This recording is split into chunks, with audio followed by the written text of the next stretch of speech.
From the morning reading, NASDAQ, Spider, Dow, and Russell all new all-time closing highs. The Russell breaks out. Tesla soars. Breadth strengthened compared to the prior session as advancers led 1788 to 1209 on the New York Stock Exchange and led 1634 to 1193 on the NASDAQ. In other news, the S&P 500 snapshot, another record close. On Friday, the S&P opened higher than it reached all week and began rising within the first few hours. The index reached its intraday high in the early afternoon and ended the day with a gain of 0.36% week over week. The week also saw the index show a gain of 0.81%, ending Friday with another record close. The market built on this on Monday and led all four indices to new record highs. In other news, no bad closes this year. So far in 2017, the S&P 500 futures haven't suffered a bad close, anything in the bottom 20% of its intraday range. This marks one of its longest such streaks in history.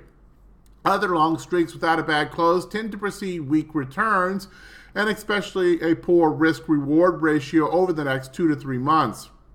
Gap and go. Not only has the S&P not suffered a bad close, it has lately enjoyed good opens and record closes. For the past 3 days, it has gapped up at the open and never traded negatively during the day. This has been exceptionally rare at such high prices, coinciding with buying exhaustion with one exception. Financials broke out. The S&P 500 financial sector index rose more than 1% on Monday to a multi-year high that busted what had been a smaller than 4% range over the past 2 months. The only other time since 1990 that this has happened was April 27, 2006. Financials rose as much as 1.7% over the next several sessions, then lost 9% during the next month before recovering in the months after that. Hello, this is Stephen Harris, a head trader from Falcon Global, where we model best practices for investors, traders, and day traders from entry to exit every trading day. In this daily video, I provide my opinion and insights of current market trends, market timing, volatility, and hedge risk levels for the upcoming day for the key U.S. financial markets. It is 6:26 a.m. Mountain Time, and I'm recording this in preparation for the market day of February the 14th, Valentine's Day, 2017. Full disclaimers are at the end of the video, but be aware that this is for educational purposes only, and only you are responsible for the investing or trading decisions that you make. Well, we're back from our vacation in the back country. We were in Yellowstone. If you've never been to Yellowstone, you've got to go. If you've never been to Yellowstone in the winter, it's an absolutely enchanting place and was very, very special time. But we're back in the saddle now, and we're going to go ahead and get set up for our trading day. And for us, the trading day starts with a complete understanding of the current market condition. So we'll go ahead and jump into the morning report. And at the time of this cut, we've got just a teeny bit of weakness, but nothing significant. Especially after an all-time high yesterday across all four indices. The S&P, the NASDAQ, and the Dow are all just below scratch at the time of this cut, and the Russell's down about 0.25%. Crude oil's up about 0.8%. Euro is up about 0.25%. Long bonds just below scratch, and gold up about 0.2%. And overseas action, looks like everybody's open. China right at scratch, as is Hong Kong, as is Germany, as is United Kingdom. The only market that's moved at all amongst all these markets really is Japan, is down about 1.1%. And macroeconomic reports for today in the United States of note, you have PPI. And then after market gets going, we got Fed Chair Yellen speaking, Fed Monetary Policy Report, FOMC member Kaplan speaking. That takes care of our day. We had so many reports for Tuesday across the world that we didn't have room to put Wednesday on here. In terms of our current volatility conditions, Still very low conditions of short-term VIX at 9.32, skew in the second level of warning at a 130.10, and the IV percentiles are all exceptionally low, with the S&P at a 7, the Russell at 20, the NASDAQ a 4, the Dow a 17. We did put standard deviation size moves in on 3 of the 4 indices yesterday. The S&P, the NASDAQ, and the Dow all more than 1 standard deviation up on a close-to-close basis. Let's go ahead and go to the charts. And very interesting action here in breakout from the recent wedge pattern we've been watching on the S&P. So this is both kind of a diagonal resistance breakout as well as horizontal breakout into this expansion pattern. So very significant action there. This was done on a 1 standard deviation move. So nothing that you're going to want to do to minimize just how bullish that action was. Also, the Dow, big breakout here in recent sessions and clearly extending itself from the horizontal resistance that it had been mired in for a number of weeks. So you look at these last 3 candles here, you know, those very strong candlestick pattern there, and especially where you put it in terms of the breakout level. So this is breakout with confirmation and nothing to minimize that whatsoever. And NASDAQ also, we had this wedge drawn here, and it is extending above yesterday's diagonal resistance on a very sharp angle. So obviously this is unsustainable. That's the only problem with all these breakouts, is that especially with the NASDAQ, it would seem like it's going to need to have a correction at some point. The question is when and how far. Now, given how bullish everything is, I wouldn't expect at this point any kind of correction to be all that significant, but significant is a relative term, and what might seem insignificant for a chartist might seem quite scary to a more inexperienced trader. And what I'm talking about here is when you are moving these great distances without any kind of correction, you can have a 50% correction and seem like a lot of points and a really scary fall, when in the context of the overall pattern, it is nothing more than a bullish continuation pattern and nothing to be, excited about. So it's one of those things, especially if you've been jumping onto this NASDAQ train, it's quite conceivable from 45.50 to 52.60 so far. A 50% retracement would put you down here around 4,900 and change. That we would drop some 350 NASDAQ points would seem really quite startling, and yet that would not invalidate the bullish trend in any way at all. We've not had any significant pullbacks other than this one small 3-day swing really in since the beginning of December. A small flag pattern here, a couple days, one down day, and off a little bit of consolidation, and off we go into this current move. So this is really exceptionally strong bull in just about every way you can measure it, and the only thing that you're going to put an asterisk by any of this is just, how far can it go before we have a correction? And, do you buy in at these levels? That's a really tough thing to do, to buy in at these levels. In other markets, gold continues its bullishness. It had the cloud breakout, and it's come back and kind of chopped sideways for a few days here. I'm starting to believe more in the gold short-term trend, and that this will continue to be bullish as we've, cleared these areas here and then cleared the cloud. This is starting to become a much more serious bullish short-term trend, and one to be more and more respected. That said, gold has been a really, really tricky chartist pattern for the last year or so, with many overshoots just to resume the prior trend. And you wonder if this is not an overshoot just to resume this bearish trend. And then, next thing you know, we're down here at 1100. So it is not an easy setup, but certainly it is gaining respect. And other markets, crude oil, of course, has been a market that's been sideways and continues to be sideways at this point. Bonds also has been in a relatively more sloppy sideways pattern, but still a sideways pattern, and it continues even with yesterday's price action in the equity markets.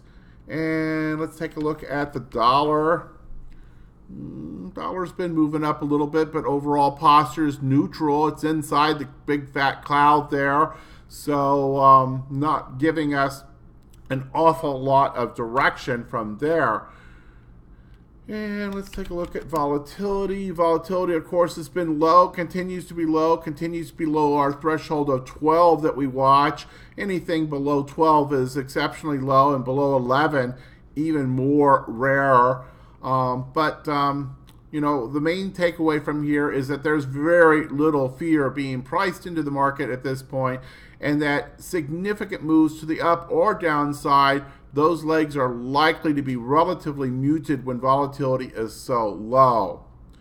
Now, with the bullish case, of course, we tend to kind of chew our way up, and then especially with low volatility and a strong, exceptionally strong bullish trend, we tend to have, incremental new highs as you kind of chew your way up. That's kind of the norm.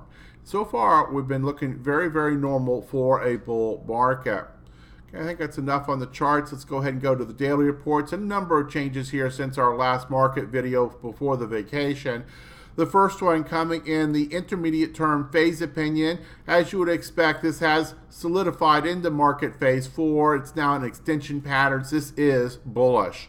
In terms of the three market timing signals, the first one coming to us from IBD, Investors Business Daily, confirmed uptrend. That's a bullish signal. GMI index, a perfect 6 out of 6 with a buy signal that's been in place ever since 11:10. That's bullish. The third one, the Stock Charts Decision Points Scoreboard, has had a number of signals that have flipped bullish. We now have agreement in the short term across all four of the patterns, and also in the intermediate term. So what's left here to get to the perfect stack that we look for to signal a strong trending bull market is for the long term to join the parade. And this has been months and months since we've had these lined up in all this sideways consolidation that we've largely experienced. But certainly this is as close to a stack as we have seen in a very, very long time. So it's not yet that perfect strong bull market, but it is getting closer and closer to doing that. So obviously the consensus here is for a bullish bias and for less chop than what we have had in our opinion for quite a few weeks. As you would expect, position sizing models, both models coming in at 100%. Also, the intermediate term market postures have also straightened out, and we have exceptionally strong bulls in 3 of the 4 markets. The Russell is now in strong bull camp, so it spent a little bit of time there with some weakness. It has flipped over and has joined into the parade. So 3 of the markets up above 90. The Russell certainly strengthening dramatically from where it has been. Also note that the sentiment line has now resumed the prior strong bull sentiment support of these moves. So in general, expectations are that bullish legs have longer and more persistent efforts, and pullbacks are expected to be more shallow and muted and not to persist or have any significant downward moves against a strong sentiment line such as we have right now. Now, these are probabilities. There's never guarantees, but certainly when you look at everything across the top here and these primary signals to our market timing systems and our overall market condition understanding, things are looking pretty strong across the board at this point. Hedge warning status remains 0+. Normal with some elevated conditions, and those elevated conditions are becoming fewer. In terms of strategy opinions, no changes from the prior opinions. We're still in the situation where the VIX is below the acceptable range to initiate new positions for option income strategies for novice traders.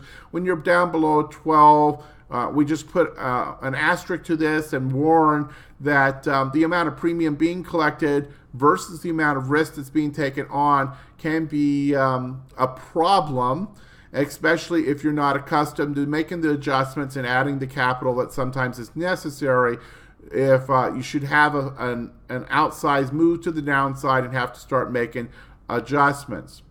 So that could be problems for novice traders, and that's why we give that warning. Covered calls and put selling.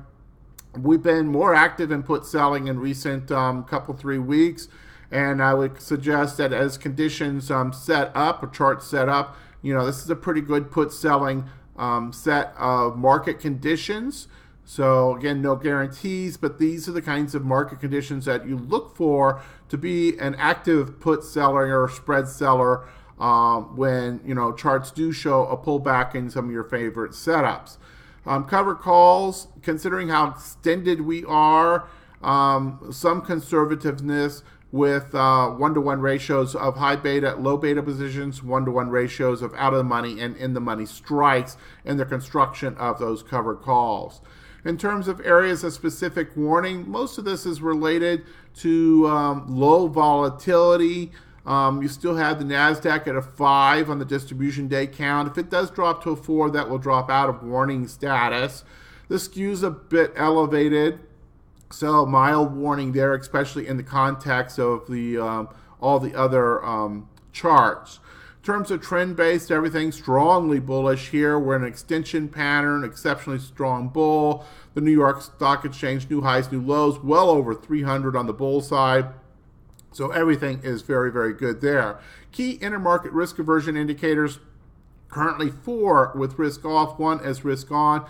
These have been tightly wound. For a while we were looking at them as neutral, and then they finally broke to the downside and showed just a teeny bit of angle and separation, and then now are rolling back up and looking to potentially go back to at least neutral once again. One has gone to risk on. So these are mildly bearish or risk off at this point, but not much so, and could, with another day or two, could all flip back to at least neutral or risk on.